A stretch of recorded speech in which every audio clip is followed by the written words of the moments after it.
BJP को सत्ता में आने से रोकने के लिए इस बार जाट समाज का अधिकांश वोट कांग्रेस पार्टी को ही चला गया, जिससे फिर इनेलो व बीएसपी के बने गठबंधन को भी इस समाज का वोट एक आधी सीट को छोड़कर लगभग ना के बराबर ही मिला है।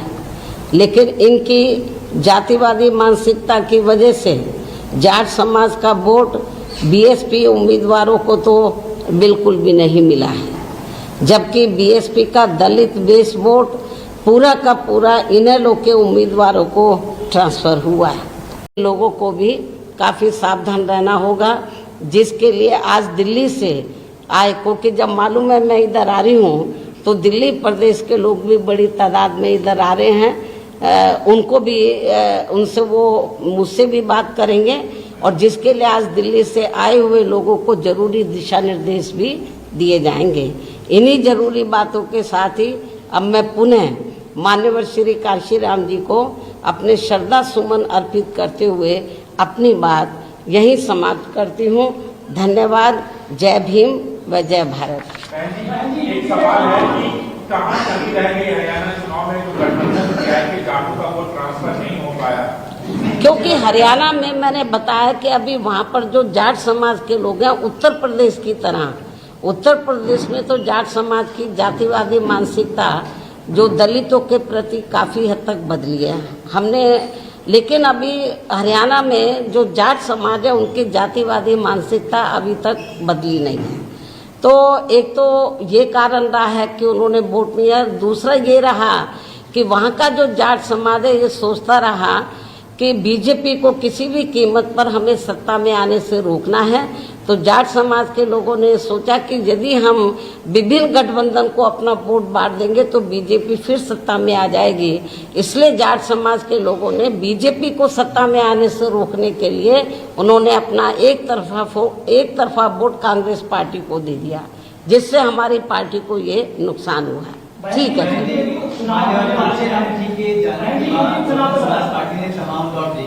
सत्ता में भी रही, फिर अभी जो स्थिति वो भी हम सबके सामने है।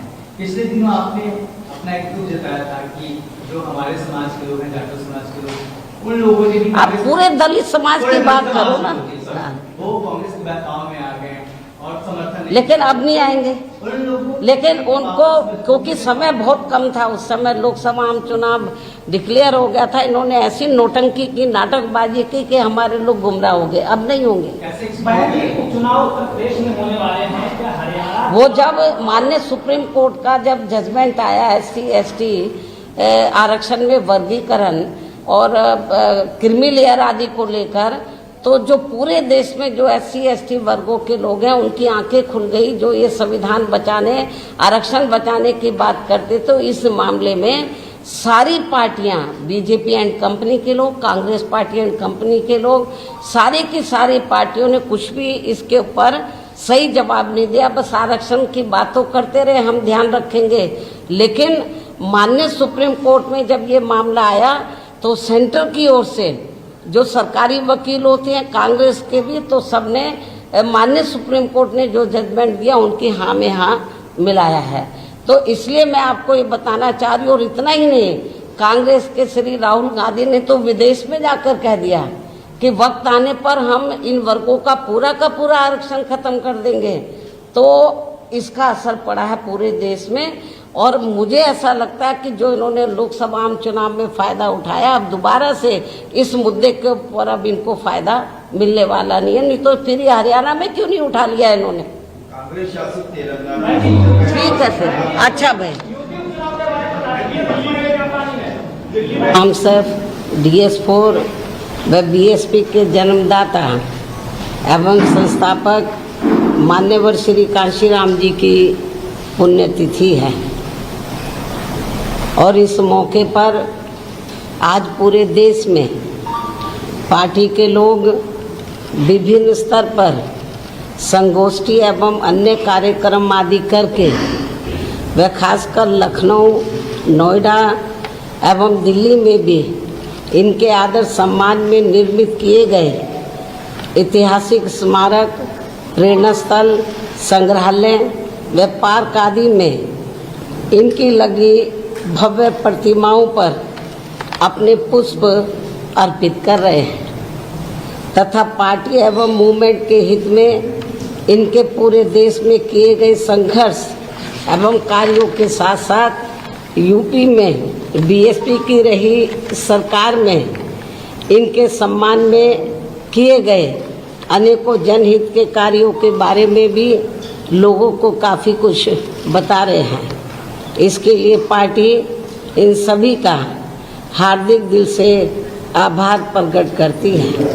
इसके साथ ही मान्यवर श्री कांशीराम जी के बारे में खासकर नई युवा पीढ़ी के लिए ये भी जानना बहुत ज़रूरी है कि इन्होंने परम पूज्य बाबा साहब डॉक्टर भीमराव अम्बेडकर के जीवन संघर्ष एवं यहाँ वर्षों से उपेक्षित रहे लोगों के हितों में किए गए उनके कार्यों से प्रेरित होकर फिर अपना घर परिवार रिश्ते नाते व सरकारी नौकरी आदि भी त्याग कर अपनी पूरी जिंदगी इनके अधूरे रहे कार्यों को पूरा करने के लिए समर्पित की है और अब वो हमारे बीच में नहीं रहे हैं, जिनका जन्म पंजाब के एससी वर्ग में हुआ है। ऐसे महान व्यक्तित्व मान्यवर श्री कांशीराम जी जिनके आज पुण्यतिथि है, इनको सबसे पहले मैं अपनी व पार्टी की तरफ से पूरे तय दिल से अपने श्रद्धा सुमन अर्पित करती हूँ, जिन्होंने बाबा साहब डॉक्टर भीमराव अम्बेडकर के पद चिन्हों पर चलकर यहाँ बीएसपी के नाम पर अलग से अपनी राजनीतिक पार्टी का गठन किया और फिर पूरे देश में यहाँ जातिवादी व्यवस्था के शिकार रहे दलितों, आदिवासियों, पिछड़ों व अन्य उपेक्षित वर्गों के लोगों को काफ़ी हद तक इन्हें अपनी इस पार्टी से जोड़ा है। इतना ही नहीं बल्कि इनके अथक प्रयासों से वे अपने इन लोगों के बलबूते पर ही फिर आबादी के हिसाब से देश के सबसे बड़े प्रदेश यूपी में यहाँ मेरे नेतृत्व में कई बार सरकार भी बनाई है तथा यूपी सहित कई और राज्यों में भी अपनी पार्टी के अनेकों सांसद व विधायक आदि भी बनाए हैं। इसके साथ साथ मान्यवर श्री कांशीराम जी अपनी पार्टी के लोगों को सावधानी के तौर पर हमेशा ये कहते रहे हैं कि यहाँ कांग्रेस, बीजेपी व अन्य जातिवादी एवं पूंजीवादी पार्टियाँ किस्म किस्म के साम दाम दंड भेद आदि अनेकों हथकंडे इस्तेमाल करके ये हमारी पार्टी को आसानी से आगे नहीं बढ़ने देंगे और इसे कमज़ोर एवं ख़त्म करने का ही पूरा प्रयास करेंगे, बशर्ते यदि इनसे अपनी पार्टी के लोग कदम कदम पर सचेत नहीं रहते हैं।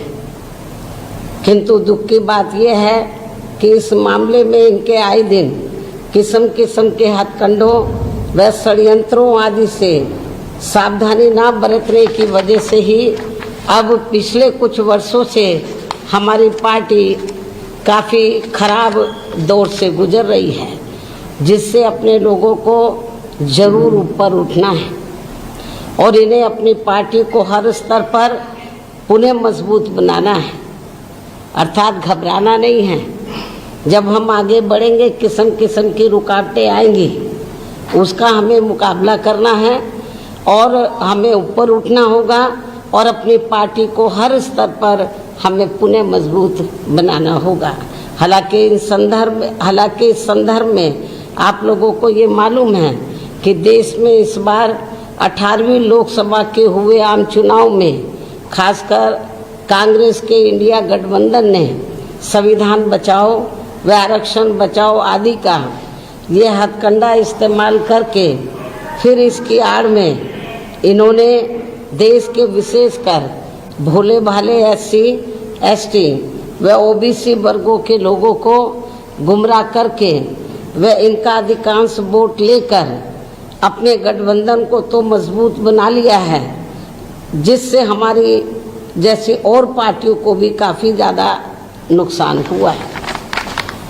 और फिर इस चुनाव के बाद जम्मू कश्मीर व हरियाणा प्रदेश में जल्दी ही विधानसभा के हुए आम चुनाव में हमारी पार्टी इनके इन और भी हथकंडों व षड्यंत्रों आदि से अपने लोगों को पूरे तौर से बाहर नहीं निकाल पाई, जिससे पार्टी को इन दोनों राज्यों के चुनाव में भी यहाँ काफ़ी कुछ नुकसान उठाना पड़ा है। ऐसी स्थिति में अब अपनी पार्टी के लोगों को बीच बीच में व इनके ऐसे सभी हथकंडों एवं षड्यंत्रों से भी सावधान करते रहना बहुत ज़रूरी है। अब हमें अपनी विशेष रणनीति बनानी होगी। तो अब ये नहीं कि इलेक्शन में ये लोग क्या बता रहे हैं, हमें अभी पहले की तरह कैडर के जरिए, तो हमें बीच बीच में कैडर के जरिए बीच बीच में इनके ऐसे सभी हथकंडों षड्यंत्रों आदि से भी सावधान करते रहना बहुत ज़रूरी है। जैसे हमारी पार्टी पहले करती थी, वैसे हमें फिर से पुनः यह अभियान शुरू करना होगा, तभी फिर हमारी पार्टी आगे चलकर पुनः बेहतर स्थिति में आ सकती है, जो ये अपनी पार्टी व मूवमेंट के हित में बहुत ज़रूरी भी है। ऐसा किए जाने पर ही फिर इस बार यही मान्यवर श्री कांशीराम जी के प्रति अपनी पार्टी के लोगों की सच्ची श्रद्धा भी होगी। इस उम्मीद व भरोसे के साथ ही अब मैं अपनी बात यहीं समाप्त करूं, लेकिन इससे पहले कल जम्मू कश्मीर व हरियाणा प्रदेश में विधानसभा चुनाव के आए नतीजों में हमारी पार्टी की जो स्थिति रही है, तो उसके बारे में मैं ये कहना चाहूँगी कि हरियाणा कृषि प्रधान प्रदेश है। यहाँ कृषि से जुड़े खासकर जाट समाज के लोग बीजेपी की केंद्र व राज्य सरकार की भी किसान विरोधी रही नीतियों व कार्यशैली आदि से कतई भी खुश नहीं रहे हैं और अभी भी खुश नहीं हैं, जिसकी खास वजह से ही बीजेपी को सत्ता में आने से रोकने के लिए इस बार जाट समाज का अधिकांश वोट कांग्रेस पार्टी को ही चला गया, जिससे फिर इनेलो व बीएसपी के बने गठबंधन को भी इस समाज का वोट एक आधी सीट को छोड़कर लगभग ना के बराबर ही मिला है। लेकिन इनकी जातिवादी मानसिकता की वजह से जाट समाज का वोट बीएसपी उम्मीदवारों को तो बिल्कुल भी नहीं मिला है, जबकि बीएसपी का दलित बेस वोट पूरा का पूरा इनेलो के उम्मीदवारों को ट्रांसफ़र हुआ है। इतना ही नहीं बल्कि श्री चौटाला परिवार से जुड़ा जाट समाज का भी वोट इनमें आपस में फूट होने की वजह से फिर इसका भी ज़्यादातर लाभ बीजेपी को ही मिल गया है। वहीं दूसरी तरफ गैर जाट समाज का वोट भी इनकी इस लड़ाई में अधिकांश बीजेपी को ही चला गया, जिससे यहाँ बीजेपी को फिर से अपनी सरकार बनाने का मौका मिल गया है। कहने का तात्पर्य यह है कि इस बार हरियाणा प्रदेश का ये चुनाव जाट व गैर जाट समाज में ही बंटकर रह गया और इन सब से फिर बीएसपी को काफ़ी नुकसान हुआ है। हालांकि बीएसपी के लोगों ने अपने उम्मीदवारों को जिताने में कोई कसर नहीं छोड़ी है और इस मामले में जम्मू कश्मीर के पार्टी के लोग भी ऊपर वैली में कश्मीर वगैरह वहाँ तो नहीं पहुँच सके, लेकिन जो नीचे जो जम्मू का एरिया थोड़ा सेफ है, सुरक्षित है, तो वो 25-30 सीटों पर हमारे लोगों ने हमारे लोगों ने बहुत प्रयास किया कि पार्टी की बात आगे बढ़े और हमने कुछ कैंडिडेट भी खड़े किए जम्मू रीजन में और वहाँ पर हमारे लोगों को वोट पड़ा है। सीट तो नहीं निकाल पाए, कुछ सीटों पर अच्छा खासा वोट मिला है।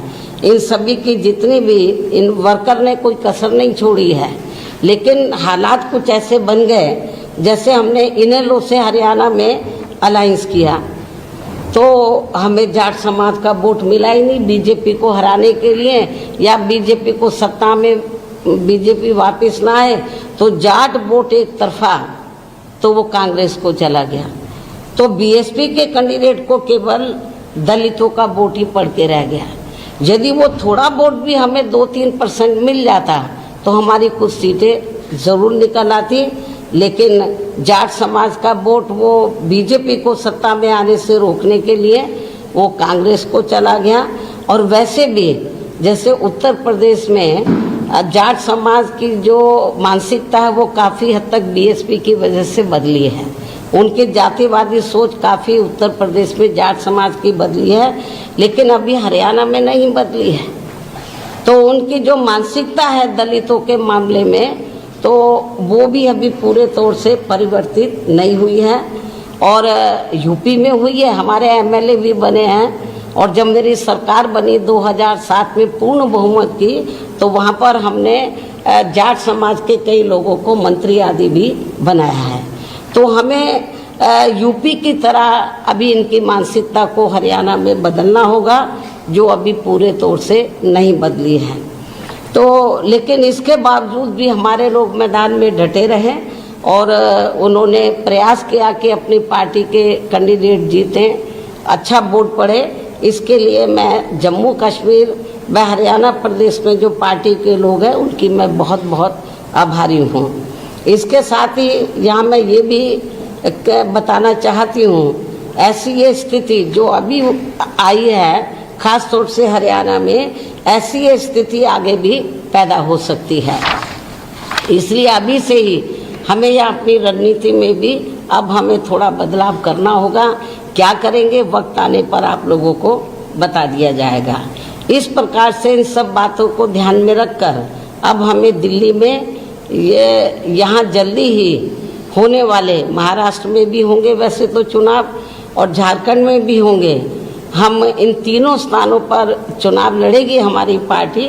तो खास तौर से क्योंकि मैं दिल्ली में प्रेस ले रही हूँ और यहाँ पर मैं आप लोगों के बीच में हूँ, मान्यवर श्री कांशीराम जी को मैं अपने श्रद्धा सुमन अर्पित करने आई हूँ, क्योंकि यहाँ मान्यवर कांशीराम जी की अस्थियाँ हैं। उनके आदर सम्मान में यादगार में ये स्थल बना हुआ है। तो जब मैं दिल्ली में रहती हूँ तो मैं यहाँ ज़रूर आती हूँ। तो इसलिए जब मैं इधर आई हूँ तो मैंने सोचा मीडिया के लोगों से बहुत दिन से बात भी नहीं हुई है, तो दिल्ली के मीडिया के लोग नाराज़ ना हो जाए कि बहन जी हमें महत्व नहीं देती है। तो मान्यवर श्री कांशीराम जी की पुण्यतिथि के मौके पर तो मैंने सोचा कि मैं आप लोगों को अपनी बाइट दे दूँ इस मौके पर और आप लोगों से मिल भी लूँ। इस प्रकार से इन सब बातों को ध्यान में रखकर अब हमें दिल्ली में, खास तौर से मैं दिल्ली की बात कर रही हूँ, हमारी पार्टी महाराष्ट्र में भी चुनाव लड़ेगी असेंबली का, झारखंड में भी लड़ेगी, वहाँ हम लोग जी जान से लगे हुए हैं। दिल्ली देश की राजधानी है, यहाँ पर भी हमारा पूरा प्रयास रहेगा कि हमारी पार्टी बेहतर रिजल्ट लाए। और इस बार तो ऐसा लगता है तिकोनी लड़ाई होगी, तो कांग्रेस अलहदा, आम आदमी पार्टी अलहदा, बीजेपी अलहदा। तो इस तिकोनी लड़ाई में हो सकता है कि हमारी पार्टी को कुछ फ़ायदा हो जाए। डायरेक्ट फाइट में हमें नुकसान होता है, जब 3 कोनी 4 कोनी लड़ाई होती है तो उसका हमें लाभ भी मिलता है। तो इस प्रकार से इन सब बातों को ध्यान में रखकर अब हमें दिल्ली में यहाँ जल्दी ही, खासकर दिल्ली में यहाँ जल्दी होने वाले विधानसभा चुनाव में भी काफ़ी सावधान रहना होगा। ये जो भी कुछ हरियाणा में हुआ है या पार्लियामेंट के चुनाव में जिस तरीके से आरक्षण बचाओ, संविधान बचाओ की आड़ में वीकर सेक्शन के लोगों को गुमराह किया और उनका वोट काफ़ी हद तक इन्होंने बांट दिया। तो इन सब बातों को ध्यान में रखकर तो दिल्ली के लोगों को भी काफ़ी सावधान रहना होगा, जिसके लिए आज दिल्ली से आए, क्योंकि जब मालूम है मैं इधर आ रही हूँ तो दिल्ली प्रदेश के लोग भी बड़ी तादाद में इधर आ रहे हैं। उनको भी उनसे वो मुझसे भी बात करेंगे और जिसके लिए आज दिल्ली से आए हुए लोगों को ज़रूरी दिशा निर्देश भी दिए जाएंगे। इन्हीं ज़रूरी बातों के साथ ही अब मैं पुनः मान्यवर श्री कांशीराम जी को अपने श्रद्धा सुमन अर्पित करते हुए अपनी बात यहीं समाप्त करती हूँ।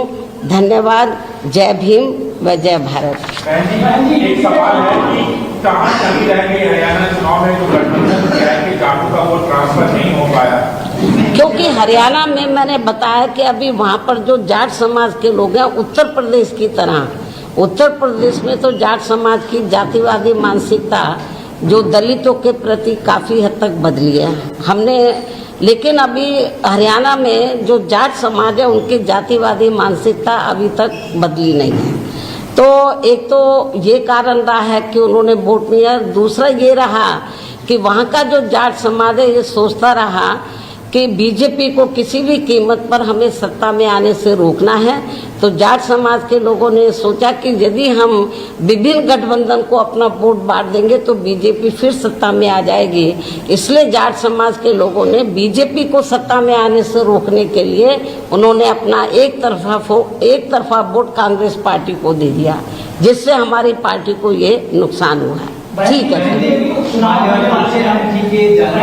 समाज पार्टी ने तमाम दौर देखे, सत्ता में भी रही, फिर अभी जो स्थिति है वो भी हम सबके सामने है। पिछले दिनों आपने अपना एक दुख जताया था कि जो हमारे समाज के लोग हैं, जाटो समाज के लोग, उन लोगों ने भी आप पूरे दलित समाज की बात करो ना, वो कांग्रेस के बहकाव में आ गए और समर्थन, लेकिन अब नहीं आएंगे।